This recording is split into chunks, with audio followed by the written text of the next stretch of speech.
الله على محمد وآله الطيبين الطاهرين. اللهم صل على محمد وآل محمد. Now, before we start tonight's lesson, of course, for those who were here in the last lesson, I will ask you questions.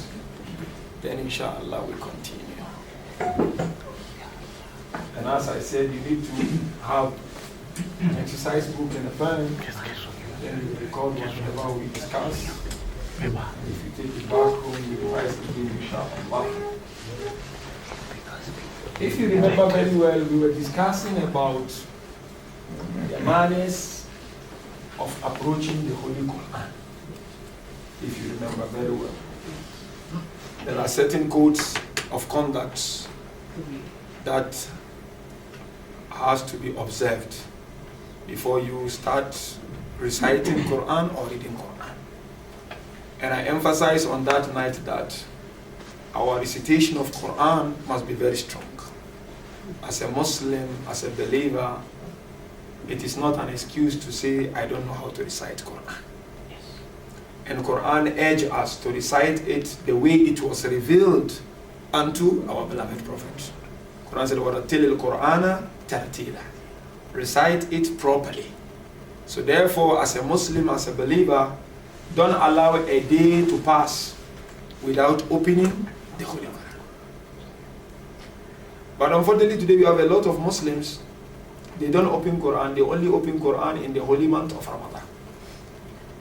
And the Riwayah taught us, if you stay far away from Quran, Quran will stay away from you. The more you get closer to Quran, the more Allah give you that tawfiq to understand it. Because you are told, al-ilmu nurun. Divine knowledge is a light. No. Allah places it in the heart of the one He places. But when scholars explain these sayings or the tradition of the Prophet, He places it in the heart of the one who makes effort towards it. Make effort, Allah will give it to you. You don't make effort, you will not get it. So that night we discussed about the manners before reciting Quran and the manners during the recitation of Quran and the manners after the recitation of Quran. You pick up Quran, there are manners that you have to uphold. Once you are reciting it, there are manners that you have to uphold. And then once you are done, so let's quickly go through it together and then we enter into tonight's lesson, inshallah. Now, Mama, we were discussing about the manners before reciting the Holy Quran. Can you tell me one of them? Yes, we should be tahara. Before you recite Quran, you should be in tahara, purification. Now, who can explain to me of those who were here on that night? What did I say about the tahara? Okay, Mama? The outside uncleanliness, which we have to wash it off. And the inside cleanliness from ourselves, that is wajib ghusl, okay, has to be done. Okay. And if in the normal circumstances, tahara is mustahab. Yeah. Excellent, excellent. Is there any other point someone want to add, especially those who were here on that night? So number one, yes, Maitham? Ada? We spoke about the hadas and then the khabar. Now, Mullah.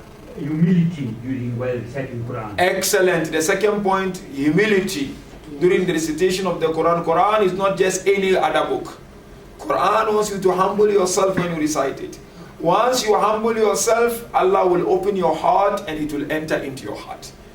But if you go to Quran like you go to any other book, any other text, then you will not achieve what you want, because this is a divine knowledge. It's not just any other knowledge. It is Allah's book, it is Allah's knowledge. Therefore, that humbleness, that humility is very, very important. Any other point? Al-isti'aza, you recall very well. Mama, explain to me what is meant by al-isti'aza. From Allah. You know, you have to seek refuge from Allah subhanahu against the shaitan. What did I say? Because I gave you some verse of Quran when it comes to that. A'udhu billahi minash shaitan. And the verse said, وَإِذَا قَرَأْتَ الْقُرْآنَ فَاسْتَعِذْ بِاللَّهِ مِنَ الشَّيْطَانِ الرَّجِيمِ. Whenever you recite Quran, you should seek refuge. Because now you want to be overwhelmed by the presence of Allah. We are told sometimes you want to communicate with Allah. And sometimes you want Allah to communicate with you. So now whoever wants Allah to communicate with him or her, you pick up Quran and read. The moment you open it, now you are getting the advices from Allah subhanahu wa ta'ala. But if you want to communicate with him, we are told you should perform namaz and salah. So once you start Allahu Akbar subhanahu rabbiyah, you are now communicating to Allah subhanahu wa ta'ala. So therefore, when you want him to communicate with you, try to ask him to help you take shaitan away from your side. Then you will be able to be engrossed and annihilate in the love of the Quran. What other point we mentioned? Nadaran. Nadaran, Qira'atul Quran, Nadaran. What does it mean, Mullah? It means looking into the verses of the Quran. Fantastic. While you reciting the Quran, you should focus. You're not just reciting Murur and Quran. You just want to, like the way we read other books. No. These are words of Almighty Allah. So when you recite it, Qira'atul Qur'ani Nadaran, you should glare and focus and look into those verses of glorious Quran. Any other point? There should be dua before reciting the Quran. Dua before reciting. Which dua did we talk about? But the Quran should let Quran be our guidance. Let Quran be our guidance and sit in our heart. And then any other point? Miswak. Ahsanti. We spoke about al-miswak. What did we say? In your make Quran by mouth. Clean, because Arwaya said, Nadhifu turuk al-Quran or tariq al-Quran. Clean the way to Quran. Then they asked Prophet, what is the way to Quran? They said, mouth. So for the respect of Quran, you're not talking to any other one. You're not inviting any person to talk to you, are inviting Allah. So for the respect of it, you prepare yourself adequately. Like sometimes you want to go somewhere or you want to meet a very high profile. Even if your mouth is clean, you want to clean it again. Because there is something that you need from the person. What of Allah subhanahu wa ta'ala. What other point we spoke? Tadabbur. What is tadabbur? Pondering. Which inshallah, maybe next week lesson we'll discuss more about that. Tadabbur inshallah. Any other point? As-sujud. The ladies, mashallah, responding more than the gentlemen, okay? As-sujud means prostration. What did we say about it? There's 4 wajib sajda. You have to do it. In other words, whenever you recite Quran and you come across those verses of sajda, you have to do it. Professor, tell me, which one of the chapters needs sajda? Yeah. 4. 4. Give me one. 27, 21, 24, 27, and 30. Okay, very good. Now you mentioned the numbers. Mention the surah. Sajda. Sajda, and then There's Najm. Najm, and then Alaq, and then Fussilat. Ahsantum. And last point, what did we say? We should not talk or have some conversations while reciting the Quran. And I promise you, if you uphold these simple principles, if you enter Quran with understanding, Allah will let it sit in your heart. Wallahi. Allah will open the heart and it will enter. This is Allah's words. It's not any other thing. So you need to invite all divinity around you. And once you invite it, promise you, Allah Tabarak wa Ta'ala will let the Quran enter your heart. Tonight, we're going to look at other aspects of Quran. As I told you before we enter into Tafsir, we need to have a bit of introductions in regard to these sciences of Quran. And if you recall very well, I told you the other night, when you take Quran, for instance, we look at Quran from 2 different angles or 2 different dimensions. The first one we said you look at Ulumul Quran, if you recall very well. Ulumul Quran. And then the second one we look at Tafsirul Quran. Tafsir al-Quran. Ulumul Quran means sciences of Quran, or Quran sciences. And then here we have exegesis of Quran. So there are two ways that you look at Quran. Every chapter of Quran, you look at it from two different dimensions. Sometimes you look at the science, and then sometimes when you don't look at the science, you look at the exegesis, which is the tafsir. Therefore, if you want to understand Quran properly, you need first to know at least a bit of sciences of Quran. So what we've been doing so far, we've been doing the sciences of Quran. We've not yet entered into the tafsir of Quran. Because once we know and we have a good grounding when it comes to the science, I promise when you enter into the tafsir, you may find yourself understanding it before even we explain. That is the benefit of the sciences of Quran. And in the science, if you recall, we spoke a lot, the first verse or the first chapter, which was revealed by Allah. The last chapter, which was revealed by Allah. What were the different opinions that we have in regard to the first chapter and the last chapter? How many opinions do we have? We discussed. Tonight, inshallah, we're going to look at very, very important parts of this Quran, which some time ago we touched a little bit of it. But tonight we'll go into details when it comes to that. We're going to look at the revelation of Quran and the compilation of Quran. Because as a Muslim, you are having this book. Someone comes and asks you, how was this book revealed? And how was it compiled? And as a Muslim, you don't know. Whereas when you take any literature book, Macbeth or whatever, you are able to tell who is the author, how many pages you have. You are able to talk about it. Whereas Quran, Ya Allah, you ask Muslims, they don't know about it. Therefore, we need to know the background, how this Quran came about.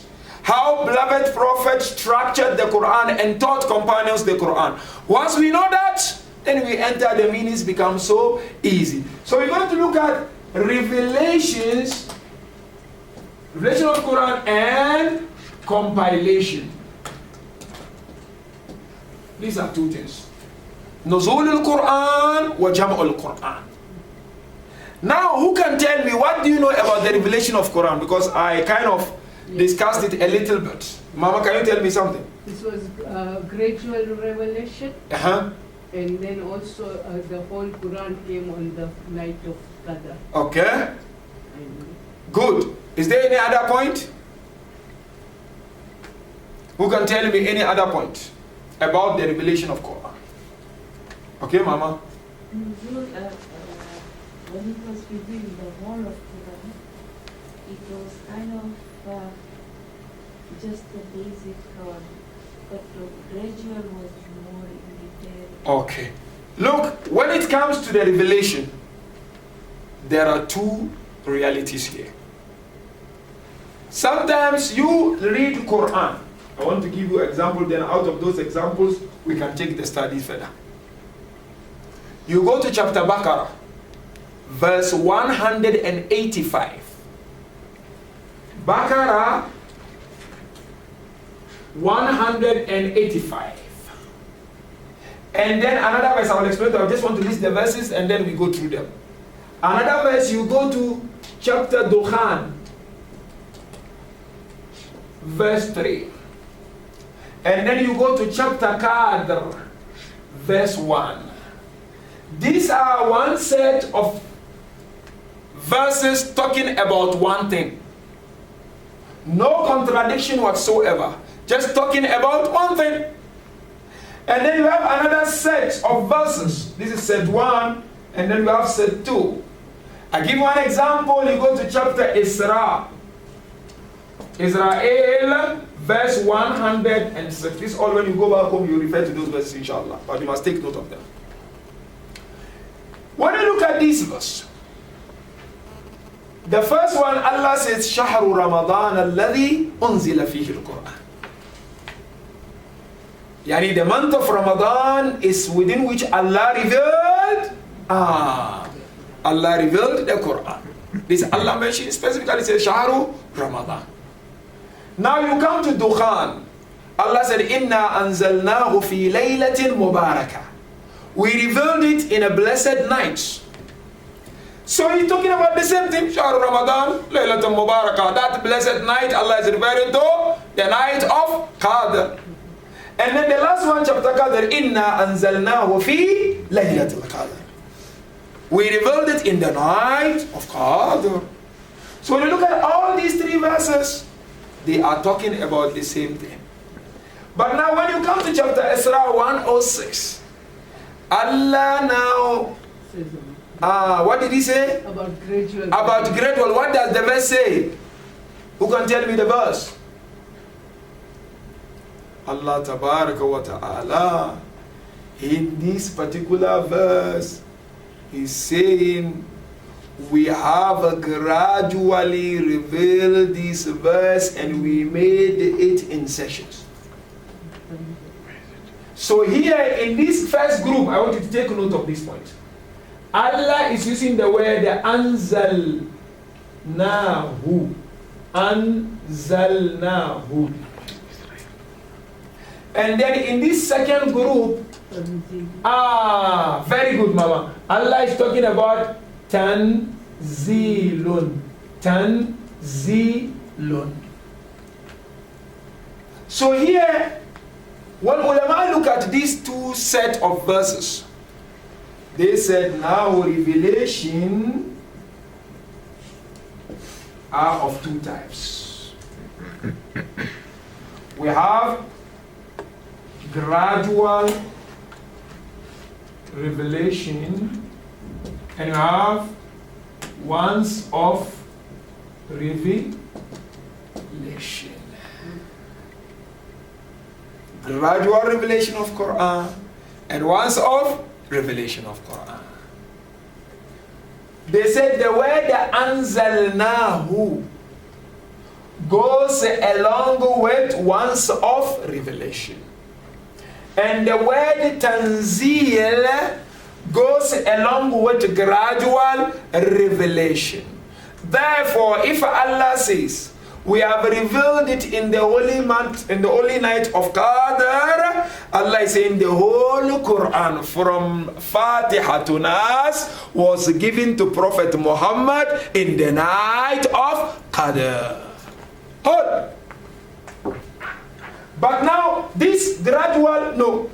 How is the gradual? Within that 23 years.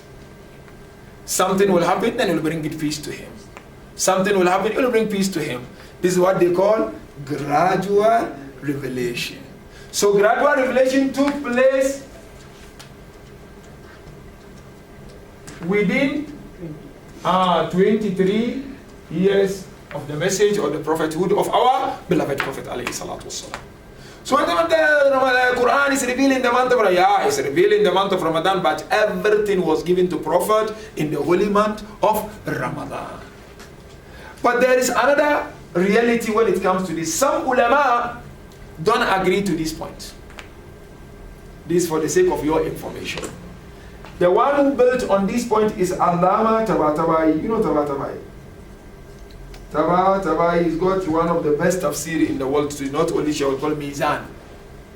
He said, no, we have two types of revelation. Gradual revelation and once of revelation. Some of the scholars said no. This gradual once off to us is not a good terminology.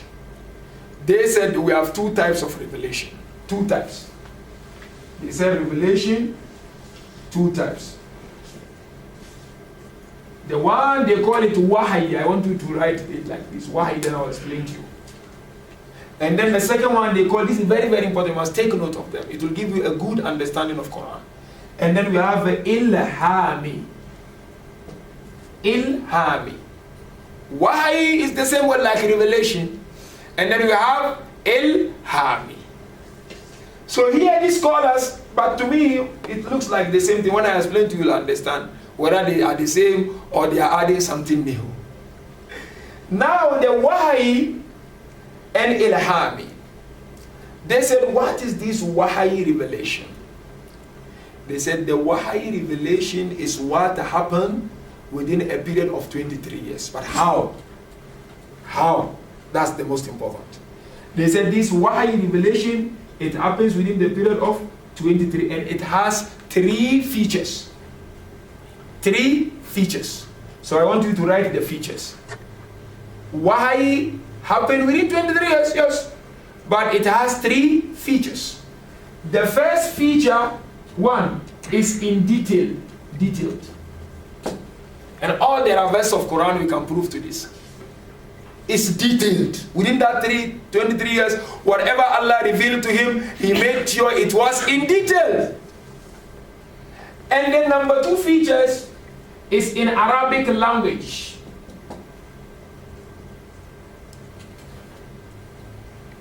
Inna ja'alnahu Qur'anan Arabiyya. Said it is in Arabic language.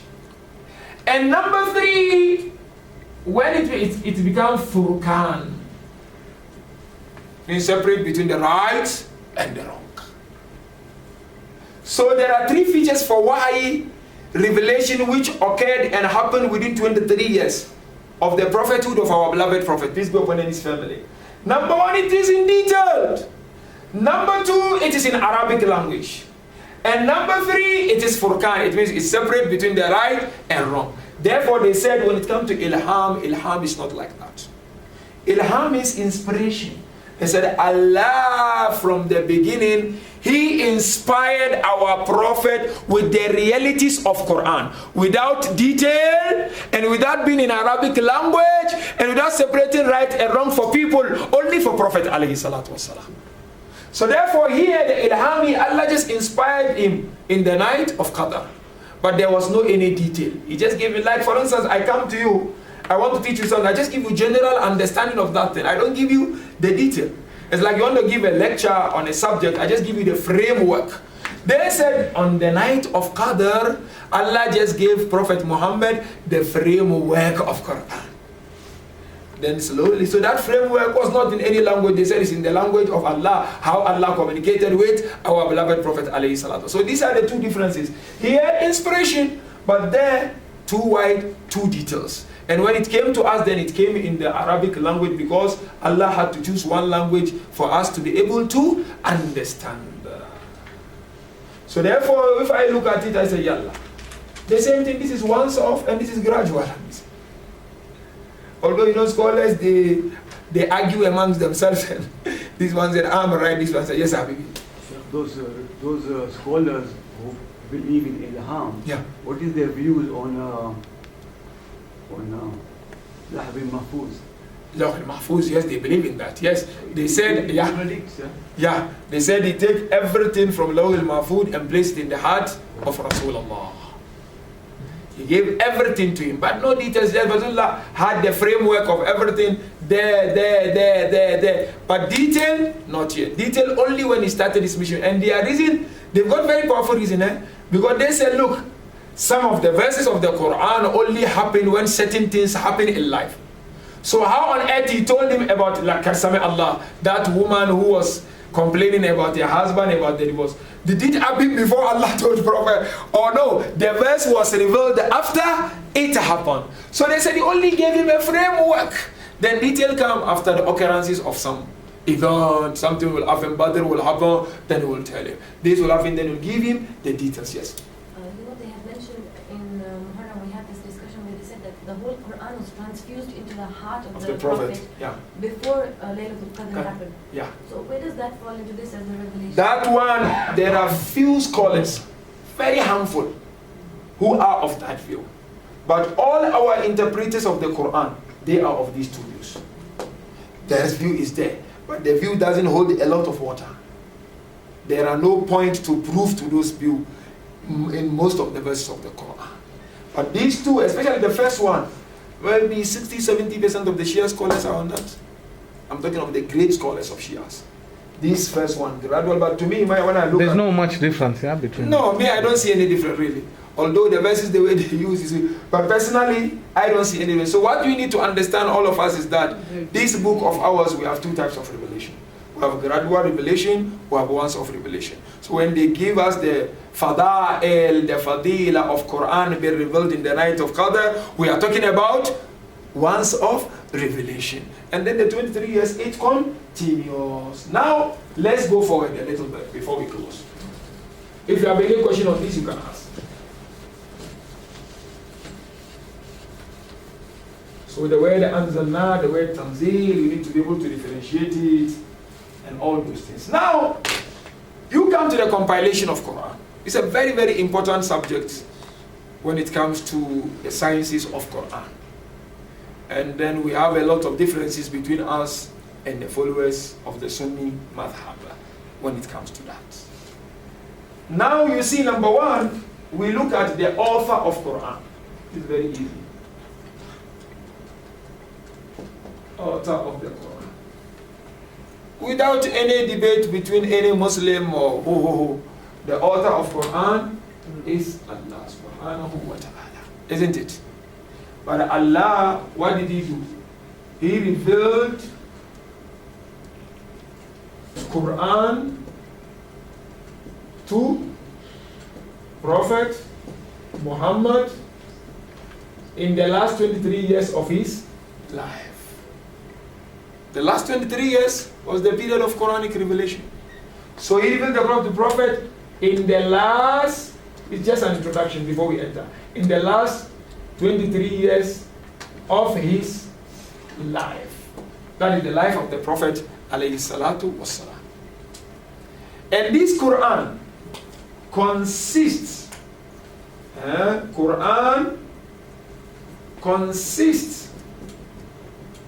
of two dimensions. Now when you look at the dimension, one, it consists of 114 chapters. So we have 114 chapters. And the other one, who can tell me? Come on, Abbas. Sorry, I'm just writing this. Okay. Quran consists of two dimensions. Number one, 114 sessions, they call them chapters, and surah, which we discussed a lot about 30 sipara. And then number two, 30 sipara. Who can tell me something different? Manzil, not that one. Ayah. How many ayah? 6,205. But there are some opinions also. And it consists of 6,205 sentences called ayat. Sheikh, sorry, you said there are some opinions on this also. How can they be? No, some said, because they joined some other verses. Quran is too deep. They said this verse is not independent. You have to join it to other verse. Then it becomes one. It doesn't become two. So the numbering is where the opinions are. That one we did it, you remember? The numbering, some said like some said no. The ayah behind it must be part of the ayah. It's not the one's independent. So that one. Just a few. Yeah, that's the scribes of Quran. Quran is too big. So now, these are the two dimensions of Quran. You have the ayah and you have the chapters. Now this is just an introduction. Now we enter into that compilation. Very briefly, then inshallah next week we'll do more about it. Now you look at it very well. They said Prophet Muhammad had some secretaries. No secretaries. Said Prophet had some secretaries. Who can tell me what are the names of these secretaries in Quranic world? In Quran terminology? Angels. Scribes of revelation. Prophet had some secretaries. And those secretaries are known to be the scribes of revelation. Now these secretaries are known to be scribes of revelation. Now, what are the duties of the scribes of revelation? Duties of the secretaries. Duties of the secretaries. Who can tell me? To put the words that are coming out of the Prophet onto paper, basically. And then? To keep them in a safe, keeping. Safe keeping. Okay, who else?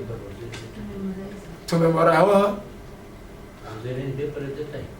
Yes, there was paper, sort of. There was a paper. Letters of Imam. Okay, you all got it right. Their duty was write down what was revealed to Prophet under the supervision of Prophet. Their duty was to write down what was revealed to the Prophet under the supervision, because if you don't put under the supervision of the Prophet, that's where the problem comes in. So the duties of the scribes of revelation is to put down what was revealed unto Prophet, because Jibreel would come and would reveal it to Prophet, and Prophet would give it out. So they would, but I will tell you how they put it down. There are different stages, at least two major stages of putting down the revelation. Now they would put it down under the supervision of the Prophet. Therefore, based on this, we are of the view that the whole Quran was compiled completely during the lifetime of Prophet and under the supervision of Prophet. That's our view as Shias. So now they will, what was revealed to the Prophet under his supervision. Under his supervision. So therefore we are of the opinion that Quran was completely compiled during the lifetime. But now, there is a general view and opinion among the Muslims that the standard text of Quran was adopted during the life of Uthman. Take note of that. You must write that one, because that is what we're going to deal with it now. In 10 minutes time, then we close. But there is a general belief. So after you finish it, and there, but however, there is a general belief that the standard text of Quran was adopted during the time of the third Khalifa of Muslims, Uthman ibn Affan. We don't subscribe to this opinion as lovers and the followers of Allah. But you cannot just say I don't subscribe without having a proof. You need to be able to deal with it. Sunni come to you, Alim comes, you say no, it was compiled during the lifetime of Prophet. But how? We said this opinion is based on some fabricated traditions. And it was made worse by the Orientalists. We have our reasons why it was compiled during the lifetime of Prophet. Number one reason. Quran is called Kitab, book. If you call something book, what does it mean? Tell me. It's ready. Aha! So, and Quran said, look, Quran is called book. Next week I will ask you this point. Book. Who can give me a verse of Quran where Allah says book? I gave you some verses on. Yes, Ajamat. Kitabu min dhalika al-kitab. Ahsantum. So when say it's a book, it's meaning, as Imam Jafar mentioned, bayna ad-daffatayn, is between two covers. So if it is between two covers, then it is compiled. Because the cover is the last thing you come with it and then you seal nicely. So if it is not compiled and ready, you wouldn't call it a book. You can say scattered scriptures or something. As we have it, like when I want to make my research, my thesis, I first make a rough sketch. That's the way I come to you, I ask you questions, I inquire, I write it on a piece of paper. I don't call it a book. I will only call it a book the day it is compiled and it is edited and it is printed, then we call it a book. So far, our first responsibility is that Quran is called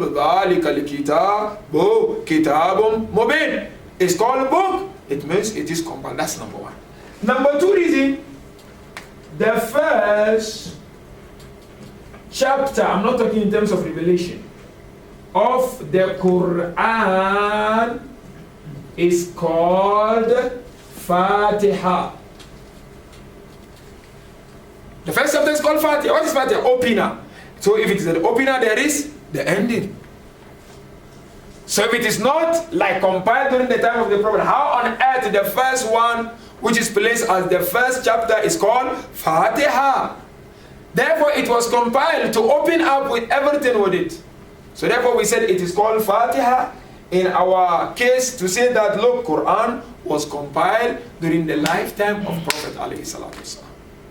Another reason is that Quran 3. Quran 75, verse 17. If somebody has Quran, you can open and recite it for me. Quran 75, verse 17. Allah said, we have compiled this Quran and we made it complete. Why? So that what happened to the previous books will not happen to Quran. Look at the Torah. Look at Injil. John and Paul and all those people. Paul, Bolus, they tampered with the book of Isa. Not that one. وَإِنَّا لَهُ لَحَافِظُونَ إِنَّ عَلَيْنَا جَمَعَهُ وَقُرْآنَ. Check that verse. He said his compilation and his recitation are with us. Yeah, you got it. Surely on us devolves the collecting of it and the reciting of it. Aha! So the collecting of it is with us. As Allah already promised this collection of the Quran and to compile it is with us. Therefore, Sunni come and tell you, Habibi, we say, oh, no, Quran said, Inna alayna jama'ahu. You know, in Arabic, the word jama'a means compilation or collecting. So it means it was collected. There was no way that Allah would give it to Prophet alayhi salatu wasalam and he would just leave it like that haphazardly anyhow.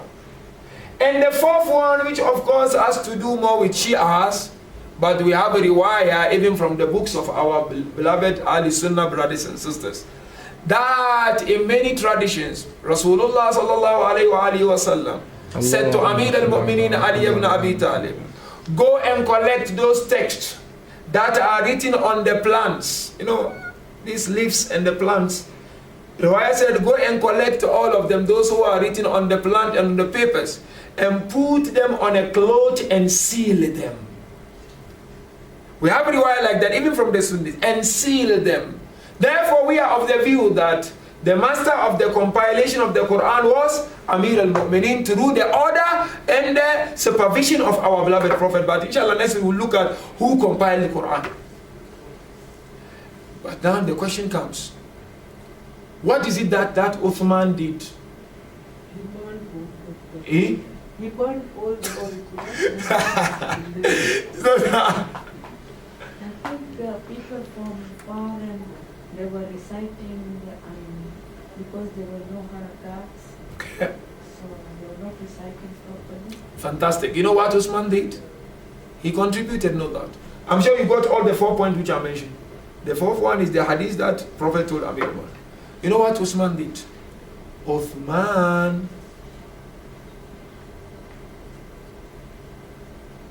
unified the accent of recitation to make it only Quraysh accent. You know that when Quran is revealed, especially after Prophet, you know Arabs, they have different tribes. Like, you know, we have tribes. You have this one Arab, this other Arab. So everybody was trying to recite it in his own accent. Like today English, you have American accent, the same language. You have Australian accent, you have African accent, you have all different types of accent. Osman said, no, stop. Let's make it the accent of the tribe of Prophet. And that is Quraysh. So what we recite today all is the accent of the Quraysh. So the good thing he did was to make sure all the Ummah will recite. Because if today we are not Arabs, now the Kufa people will come and they will recite. Now I don't know who they will come and recite something. In the same Saudi Arabia, you have how many accents do you have of Arabs? Different Kaba'il, different tribes. Therefore, Uthman ibn Affan, when he came, what he did, he said, no, let's unify it. Let's make it one accent. And with that one accent, inshallah, it will be easy for recitation. This is where we come to an end. You have any question, you ask. If not, we ask Allah to help us and come back next week and continue, inshallah. Yes, Mama. One question about you say fulfilled. Yes. Now my question is, Quran is a blessing. Absolutely. But can you play a verse also? Yeah. Quran, she's asking, we seek refuge. Quran is a blessing. Can Quran be a curse? Yes, it can against you if you don't hold it properly. يعني they say رُبَّ قَارِئِ الْقُرْآنِ وَالْقُرْآنِ يَلْعَنُهُ. How many times you